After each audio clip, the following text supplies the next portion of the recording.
కొంతమంది తెలిసి తెలియక మాట్లాడుతుంటారు. కానీ కేసీఆర్ ప్రతి నిమిషం తెలంగాణ కోసమే ఆలోచించిండు.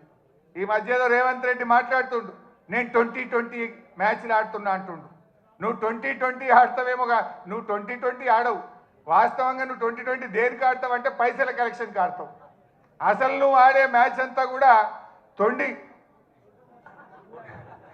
నీదంతా తొండి మ్యాచ్ ఉంటుంది.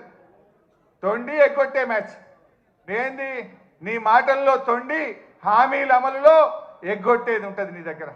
కానీ కలెక్షన్లో మాత్రం 2020 ఆడతావు నువ్వు. ఎందుకంటే నువ్వు ఎన్ని రోజులు ఉంటావో నీకే తెలియదు. ఆగమాగం ఉండవు నువ్వు. దీపం ఉండగానే ఇల్లు చక్క పెట్టుకోవాలని 2020 కలెక్షన్ స్టార్ట్ చేసినావు. కానీ కేసీఆర్ అన్నీ ఆడతాడు. ఆయన టెస్ట్ మ్యాచ్ అయినా అద్భుతంగా ఆడతాడు, వన్డే అయినా అద్భుతంగా ఆడతాడు, 2020 అయినా ఆడతాడు. ఎప్పుడు ఏదాల్లో గదా ఆడతాడు కేసీఆర్. ఎప్పుడు ఏదాడాల్లో ఆడతాడు. అవసరమైతే డిఫెన్స్ కొడతాడు, అవసరమైతే 6 కొడతాడు. కానీ